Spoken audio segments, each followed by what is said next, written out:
I'm Barry Stigers from K-High Radio, the AM morning host, and also your host here on Community Channel 20, the Auburn News Channel. Auburn City is faced with an October deadline to have a zoned area for homeless shelters. 2 locations have been proposed by the Planning Commission. Both have been critically criticized by local advocates and the homeless who spoke to the dangers because of an approximate location to the railroad tracks that crisscross throughout the city. We'll have more on this issue later in this newscast. Will Auburn join the county in interconnecting to a regional pipeline that will move wastewater over to the city of Lincoln to a regional processing plant? The county has already committed to build some 4 miles to join the pipeline, which is at the development at the intersection of Sierra College Way and Highway 193. Auburn has not committed, but did agree this week at the council meeting to continue to study this issue. In the meantime, North Auburn residents are now facing a sewage rate increase. I have Mayor Kevin Henley with me, and we're standing at the wastewater plant here at Auburn. Actually, we're down a little bit south of Auburn where the plant is located. You can see it behind us. This is a state-of-the-art facility, so it has prompted some discussion about whether or not the city of Auburn should join in with the county and with others in this regional pipeline, which has been in discussion lately, as recently as Monday night at the city council meeting. And you're the one vote on the city council that has sort of said, look, this is a waste of time, but it continues to be discussed. So Kevin, why don't you tell us why you're still the one vote that says no on this because of how you feel about this situation here? Well, the situation right now is our current plant, as you see behind us, is an award-winning wastewater treatment plant. And we currently meet all state and federal requirements for discharge of very clean wastewater into the Auburn Ravine. And so we face no penalties. It meets all the needs of Auburn residents. Our rates are about $60 per month, which is lower than some of the county rates. And the question before the city for the last several years is, should we essentially mothball this plant and build a long pipeline about 12 or 13 miles to the city of Lincoln and ship the wastewater down to the city of Lincoln? And what would that mean for Auburn City residents as far as possible rate increases, possible shifting of responsibility over sewer rate changes to other bodies like the city of Lincoln or the county? And so far, the city council has said that it's really not worth the rate increases to build that long regional pipeline to the city of Lincoln at this point. And so it looks like the county of Placer and their North Auburn plant, they're going to work with the city of Lincoln to build a long pipeline for them. And the key issue in the future for the city of Auburn is, should we buy capacity in that pipeline in case the city of Auburn wants to join that regional program in the future? And so those are the kinds of decisions that we'll be making in the next maybe 2 months. I've had some question recently, Kev, about the length of this pipeline. I understand it's been built so far out to the intersection of 193 and Sierra College.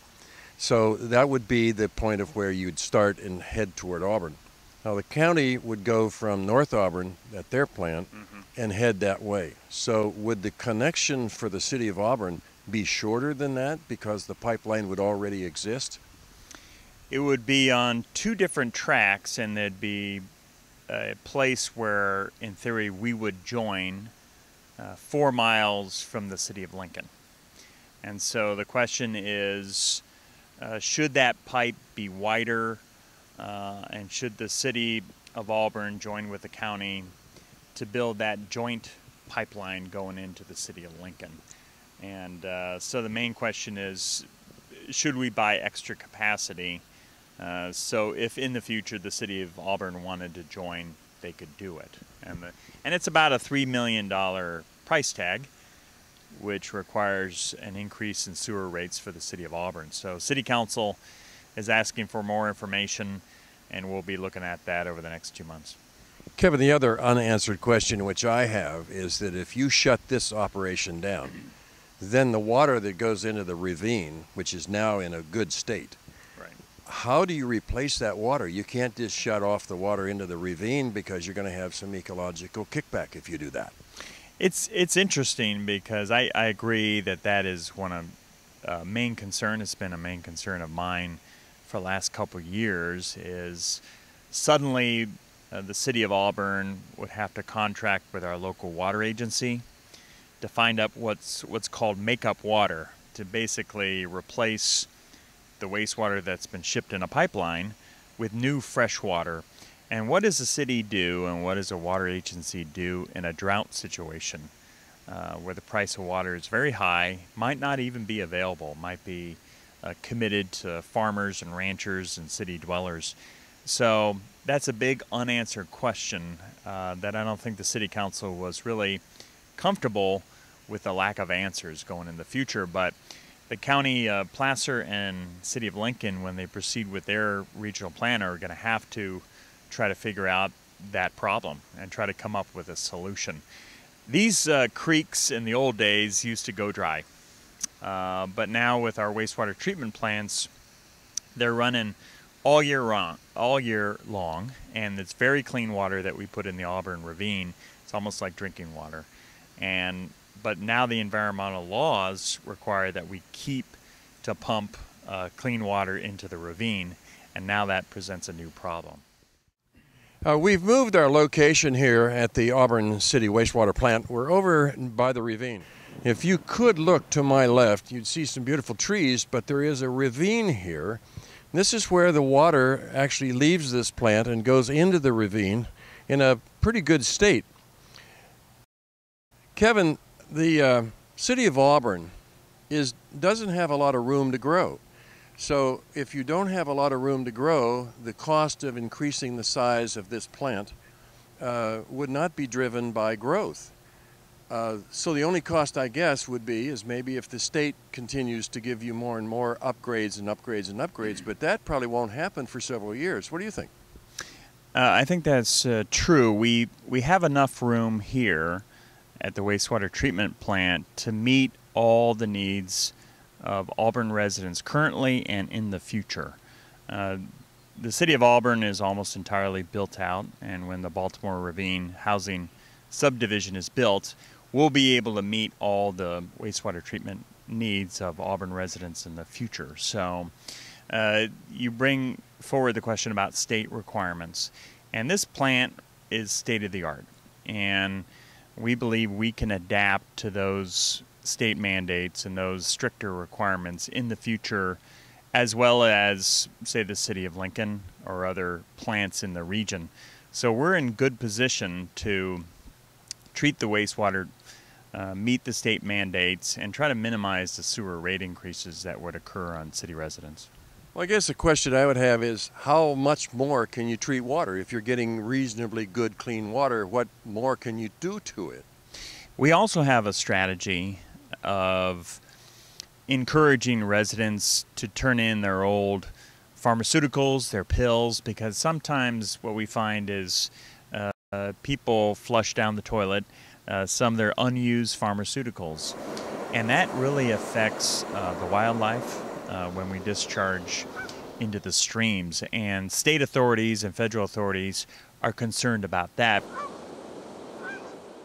But we're trying to be proactive, and we've collected thousands and thousands of pounds of old pharmaceuticals that never went into the wastewater stream. So we're collecting that, destroying those, and protecting the environment. So being proactive in that way will help minimize future increases in sewer rates. We'll be doing this behind City Hall. This is not the first time. This is several times I know I've used the service, and this is to address this problem. It's the right way to do it. So I hope we get the communication out to people to use this, because it is not only it's a good way to do it, it's a safe way to do it. And in Placer County, all the cities in the county are working together. So the program is building and building each year, and we're collecting more of the old pharmaceuticals, and we're keeping track of those records, and we're actually putting that into our performance-based budgeting, is how much can we collect from residents in a voluntary manner and show that we're doing a good job in making sure our Auburn Ravine is healthy for wildlife and for people to enjoy. Mayor Kevin Henley with me here in News 20. We're enjoying being out here in this beautiful setting. It is beautiful. The lawns are mowed and the trees are beautiful, and it's just a beautiful day to be here. This is the Auburn Waste Treatment Plant, and we'll return here once in a while as this debate continues. And it'll be a constant debate, I'm sure, for some time. But for now, it appears as though maybe that's all it is a debate.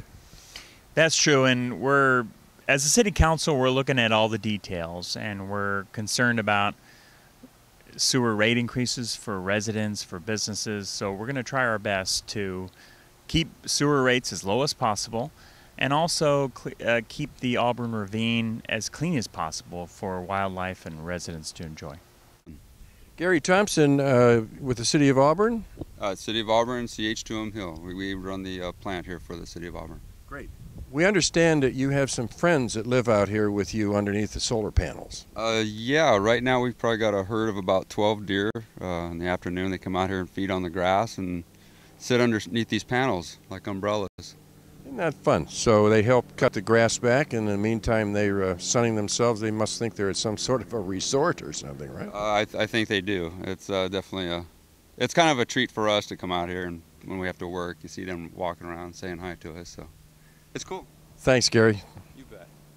Mayor Hanley and I have now moved up to a higher point here at the wastewater plant, and behind us you can see what is kind of the newest addition to the plant. Talk about this. What is this behind us?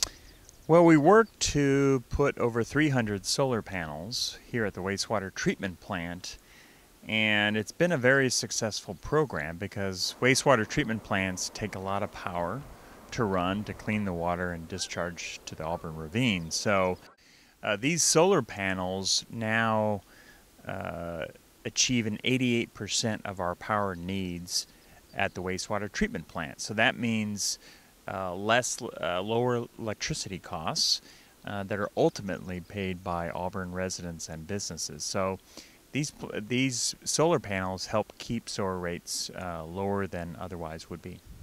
Now with solar panels, the basic cost once they're in doesn't go up, does it? There is some maintenance, but basically if you're replacing 80% of your need, I think we could stand here 5 years from today and say you're maybe doing even a little bit more than that rather than less. Plus the cost, incrementally I would guess, will go down because regular power production costs will continue to go up. And we projected over 10 years that we would save $1.5 million because of the installation of these solar panels.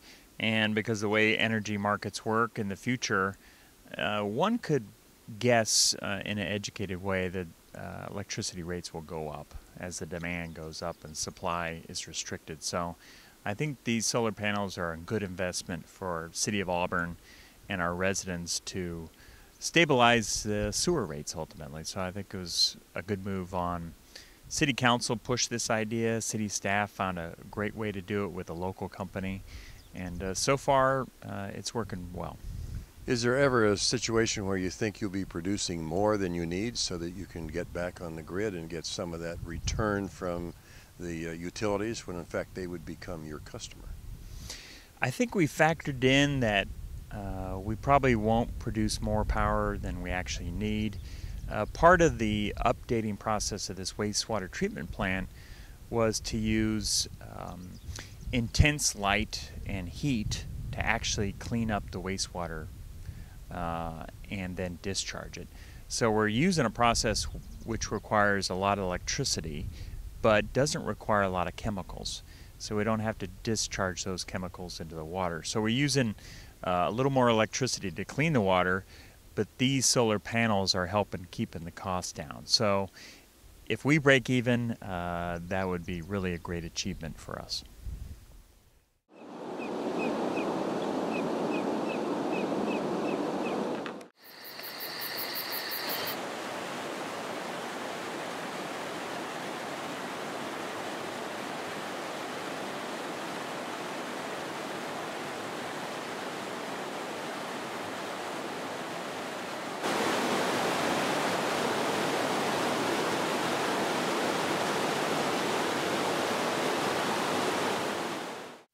The Placer County Board of Supervisors agreed this week at their regular meeting to place a moratorium on approving any rural event centers, such as wineries that wish to host weddings or entertainment programs. The building of these rural centers has long been controversial because of the traffic concerns and the noise that will disturb nearby landowners.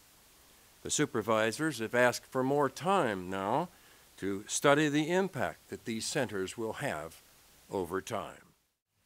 Saturday delivery will continue at the U.S. Postal Service, a decision made by Congress in the funding bill to keep the Postal Service operating.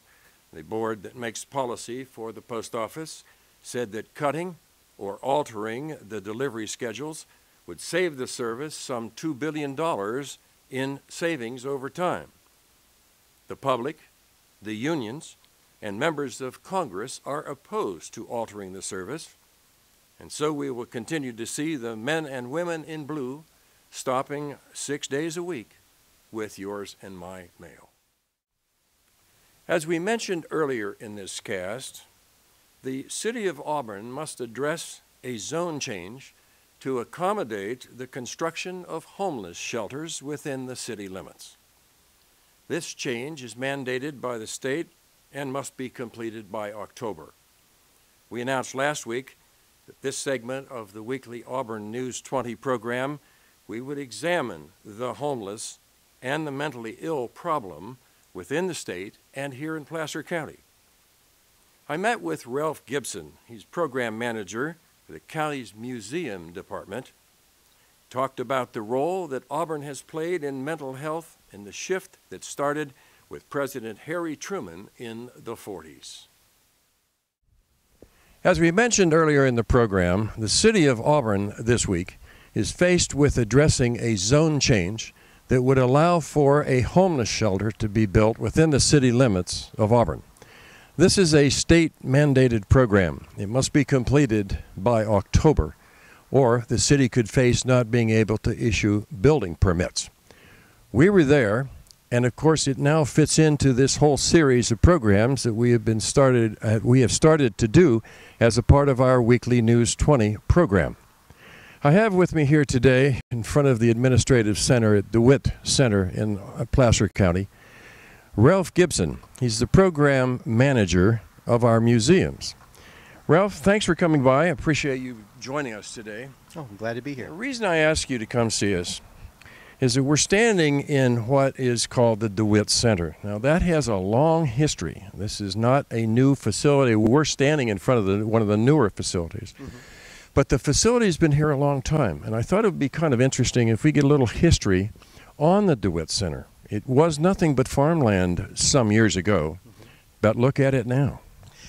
Yeah, really you have to go back to the start of World War II. It was about in actually 1942. The war wasn't going so great for the Allies, but they had their long-range plans on how the war was going to proceed.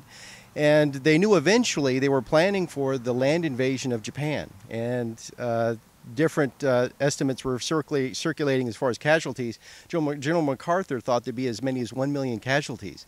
And so the early part of that planning was they knew they had to start building big hospitals along the western coast of the United States. There was plans for one down south. There was one in the Central Valley. They were looking at this area here and up in Washington. And in 1943 is when the construction started for what would become the DeWitt Army Hospital. And it was completed on February 27th of 1944. That was the grand opening. and it was one of 4 that were set up along the western coast. And there were others coming on board as far as plans go, but those 4 were kind of set up. There's one in Pasadena, Hammond in Modesto, and there was one in Washington, but I can't recall the name of that particular one. But they were set up initially for that land invasion they were looking at for Japan. Now, I drove around here this morning, and I've been here several times. It's always been a fascinating story to me about the whole DeWitt Center, the hospital. How many buildings are here that were just the hospital? I mean, we have our whole county seat here now, but just as a hospital, how many buildings were there? Boy, you know, I've never done a count. It's the Army barrack-style buildings. There is kind of a central structure that was part of the Army hospital where I believe most facility services are right now. But I've never done a full count of what's here right now, because we have lost some buildings over time just because they're old, and they just really were never built to last that long. This was a World War II project. So this was a temporary facility Right. that turned out to be pretty permanent.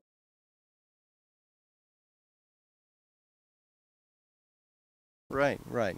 Now, it was an Army hospital, so that meant that all types of wounds and problems came here. It changed at some point. When was that? Well, after World War II, it was in 1946, that's when the federal government began the transfer to the state for this property to become a state mental hospital. And that transfer began in 1946, was completed in early 1947, and in 1947 the DeWitt State Hospital began receiving patients. Now, early on, they couldn't just take what they call first admissions from the region that they supported. They could only take transfers from other mental institutions. That was to prevent overcrowding. But it was in 1950 that they became known as a permanent hospital, and then they could accept what they call first-time admissions. And the DeWitt Hospital served the eastern part of California up to the border, Modoc, all the way down to El Dorado County. And how many were here at any one time? Do you have any numbers on that? I've got some figures. It was from 1950 to 1960. The number jumped up by 1960 to their maximum of over 2,800 patients. That actually exceeded their rated capacity at over 2,800 patients. But after 1960, that number began to dwindle, and it was in 1972 that the facility closed. Now, it was closed at a governor's order, as I understand, which was Governor Reagan at the time. And so the hospital was sounded like it was sort of unceremoniously closed. What happened to all the patients?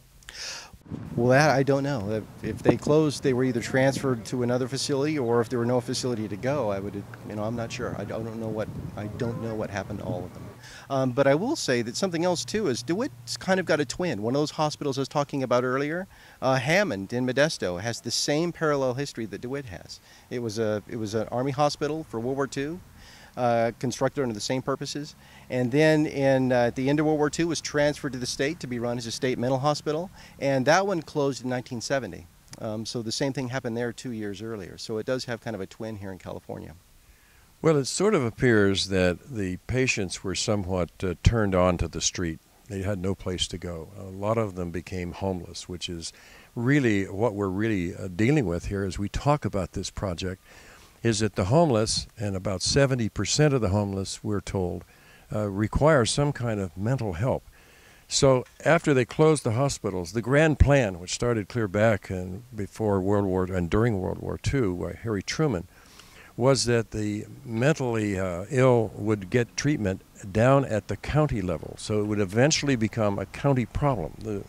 The reasoning made some sense if you think of it. Is that the mentally ill should be as close to their home and their families as possible. So getting it down to a county level and down to a city level sort of made sense. There are facilities now here for the mentally ill, is there not? I mean, there is clinics right here in DeWitt Center now today that you can walk up and go through a front door and get some kind of attention.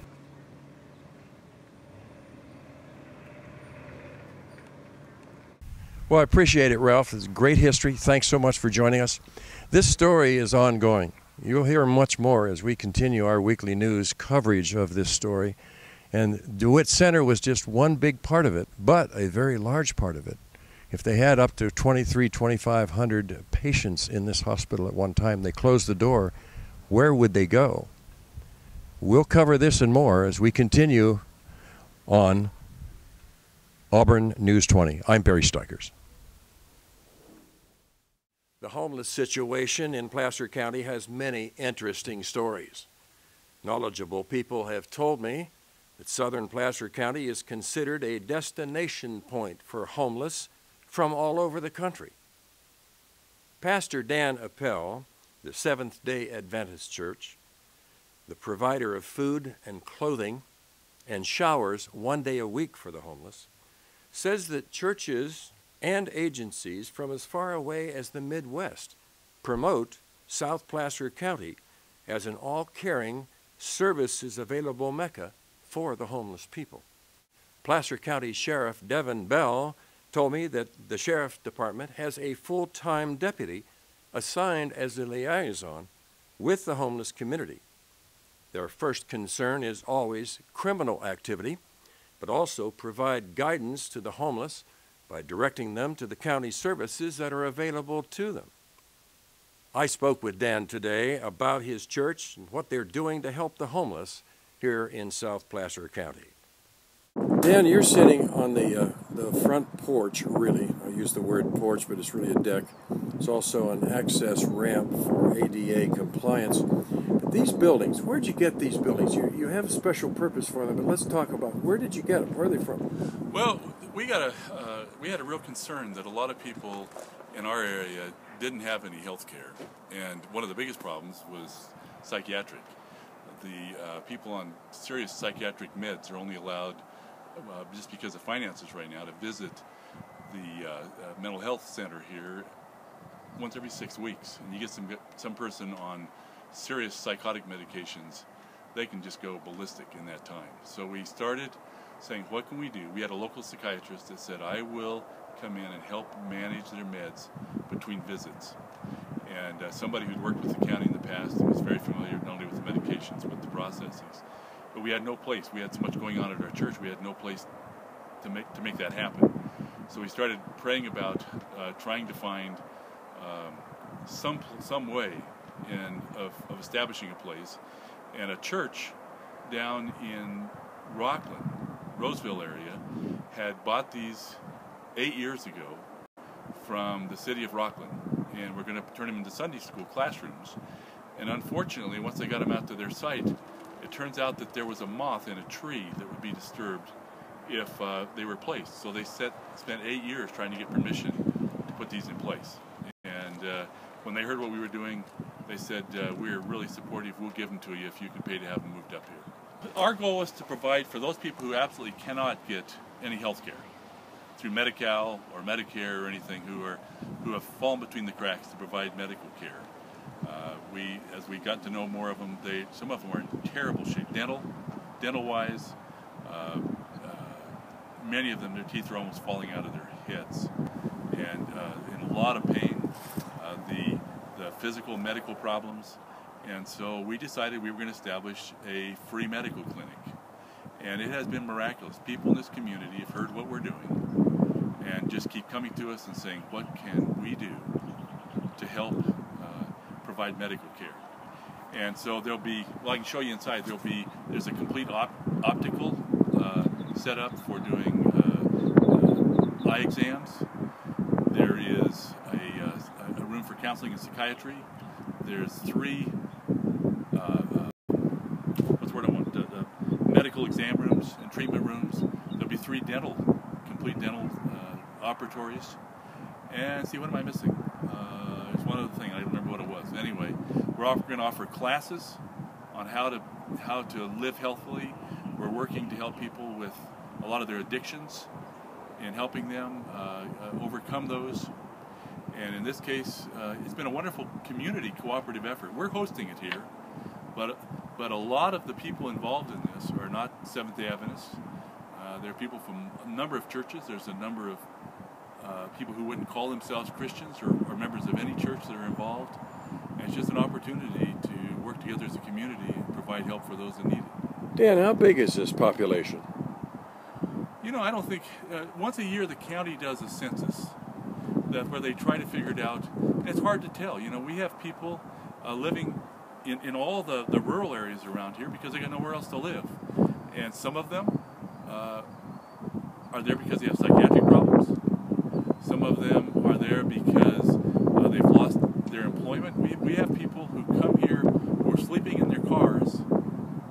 It may be a Lexus, who've lost their house, have lost their family, lost their job in this economy and are desperate. We have people who just love the outdoor lifestyle. They generally keep a really clean camp. They bury stuff that should be buried. Most of them have jobs and contribute. They vote. They're contributing members of society. There are people who, when the economy's good, work in businesses like fast food and loading docks and those kinds of things. And when things get bad, they couch surf with their friends. There are people, there is probably a small percentage within 5–10% who are, I was quoted as using a word that I'm trying to avoid here now, but they've just gone to the bottom of the barrel. They've just become to a pure sustenance lifestyle, and many of them are severely addicted, and they have no interest at this point in their life in changing. Those are 5–10%.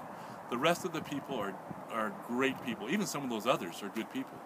We have guys that are PhDs that are among the homeless. We have people who've had very responsible jobs. I had a guy here the other day saying, you know, I was the construction superintendent for a very, very large construction company in this economy.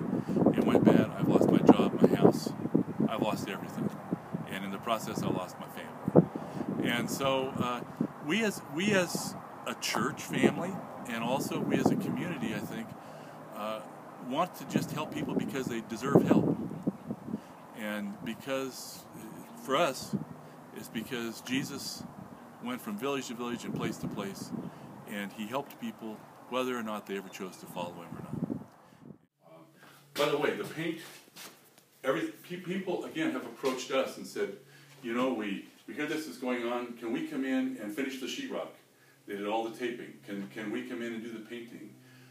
One of the local paint suppliers, Warehouse Paints, provided all the paint, and have just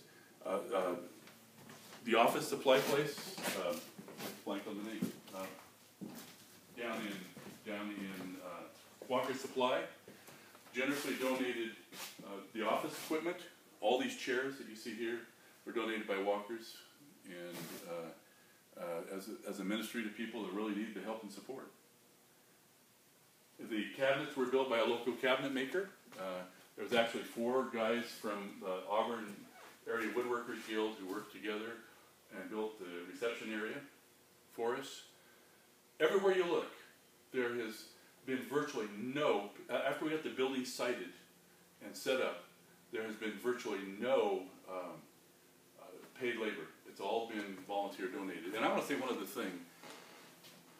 I want to give a special word of credit to the Placer Planning Commission and the people over at the DeWitt Center.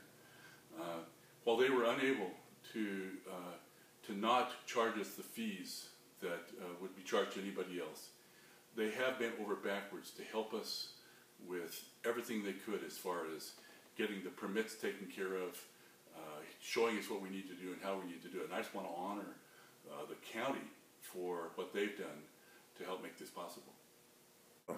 I'd be here all day if I started naming the people who have come to our aid and who have joined us in this project. But just to name a few, there are several local doctors who have said, man, we want to be involved. What can we do? How can we come over and be a part? 3 local dentists so far have said, we want to come over and help. There's this optometrist. I'd also like to express my appreciation to Chapaday, which is the Indian Health Service clinic. They have just bent over backwards to be supportive and help us with ideas and do what they can to help us. Also, Gathering In, Susie DeFawcett has been gracious and supportive and helpful, and we just really appreciate it. And lastly, a lot of people don't realize that Sutter Memorial Hospital is in a very awkward position when it comes to the homeless in our area. People who don't have health care, they can't go to a doctor. They don't have Medi-Cal or Medicaid, and so the only place that will take them is a hospital emergency room. Because by law, they're mandated, if you walk through the door, they have to treat you. So a lot of people in that situation, just out of desperate need, use the the hospital emergency room as their local doctor's office. And one of the things that we believe is going to be really helpful is that we're going to be able to be a referral center for them. A lot of the people who would walk into the emergency room, they said, no, we need you to refer you over to this clinic. And our biggest need right now, quite frankly, is physicians. Because right now, we're probably going to be open like one evening a week. And we're wanting to start small. And we'd rather start small and do that well than get big. But as there's more and more people who are saying, what can we do to help? We hope the day comes we can be open multiple days a week. And help the hospital and help the community, because the city of Auburn and this part of Placer County have a reputation across the United States, and I'm not exaggerating, as being one of the most caring places on earth. It's one of the reasons I'm proud to live in Auburn, and I hope to live here the rest of my life. Next week, we plan to visit the areas that the homeless are nesting in the general area, with a deputy sheriff that has been assigned to be the liaison between the county and the homeless community.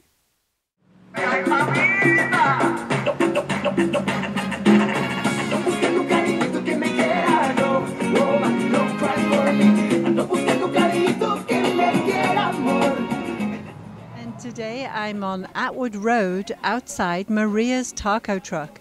Maria used to park her taco truck up in Auburn, but due to ordinances that disallowed food trucks in the Old Town area, Maria was forced to move her business to somewhere else. Well, they didn't want her, someplace they didn't want her truck anywhere, so they... downtown. Downtown, they didn't want her. Well, she's competition to the local.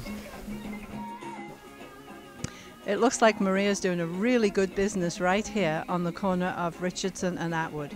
So I'm going to have to go treat myself to a delicious lunch. So tell me why you come to Maria's.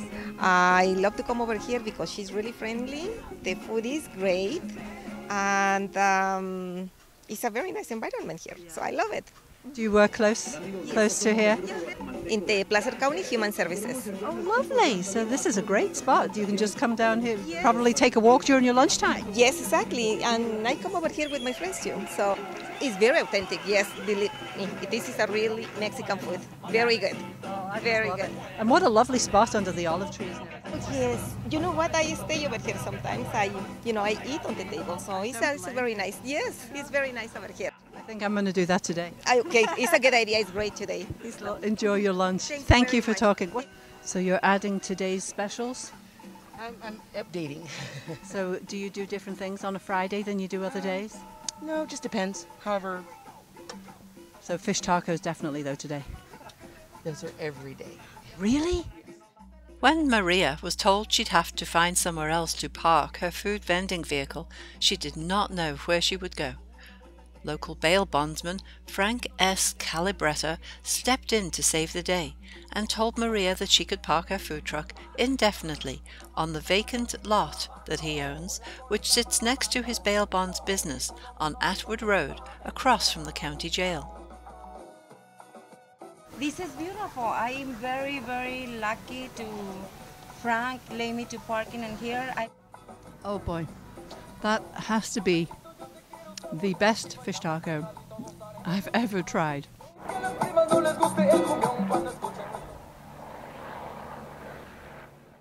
This week in Placer High School sports, we had some losses and we had some wins. We had a loss. That was Whitney High School in boys volleyball. Final score was 3-1. Loss at St. Mary's. Score was 4-3 in girls softball. Loss versus Bear Creek High School. Score was 4-1, girls softball. Loss against St. Mary's, score 4-3 in girls softball. In girls soccer, win. That was Colfax High School, final score 3-2. Win Central High School, 13-3 in boys baseball. A win Center High School in girls softball, final score 7-4. Loss Antelope High School, boys volleyball, final score 3-1. Had a win at Forest Hill High School in boys tennis. A win at Colfax High School. That was final score 4-1, girls softball. Varsity track and field, we had a win, Center High School, and a win at Center High School in boys baseball. Auburn News 20 covered a track meet this week over at Placer High School. Our own Cody Hitchcock was there, and now here's his report.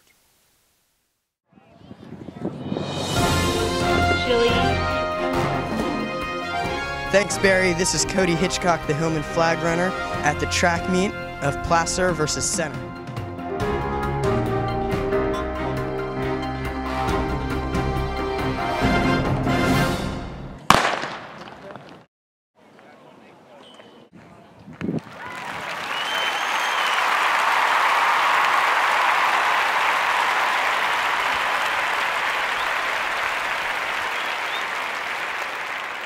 What do you feel about your competition today? I feel like the sprints are going to be pretty stiff. You know, Center's got a lot of good sprinters, but I should be okay in the 800. Here I have Gama, who got second in the boys mile. How does it feel? It feels pretty good. I thought I was going to PR too. I mean, the first guy PR for by 2 seconds. I kind of want to stay with him, but I mean, it was kind of hot today. I mean, I can't blame anything, but I tried my best. That's good. How do you think everyone's going to do in the rest of the meet? We're hoping to take first. I mean, it's going to be a tough one. The coaches tell us about it. We're trying to work hard for it. Hopefully we'll get it.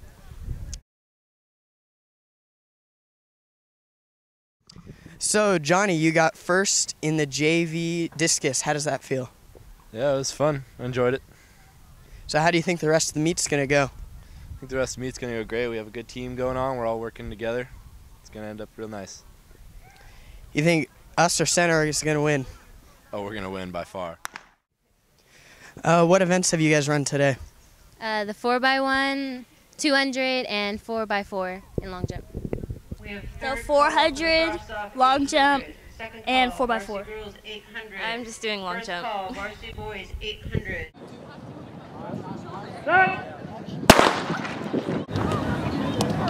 Honor and a privilege to be here today.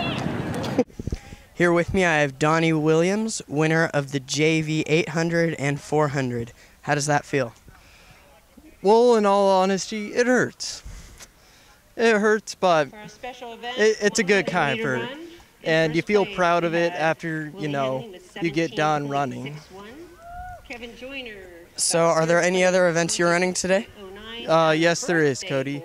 I'm running a 4x4, which is 4 people running 400s. Each person runs one part of that race. And I'm the 4th guy on that team. And I'm also jumping JV high jump. Here I have Mason Sage of the Placer track team. So what events are you competing in today? Today I'm doing shot put, discus, and long jump. What do you think about your competition? They're pretty good school, so it's going to be some competition today. Who do you think is going to win? Placer, of course. Now Mason is going to show us how to throw a discus.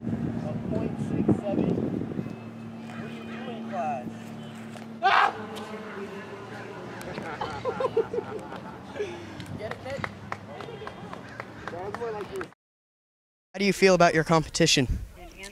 It'll be tough today with Center because they have some really good sprinters and jumpers.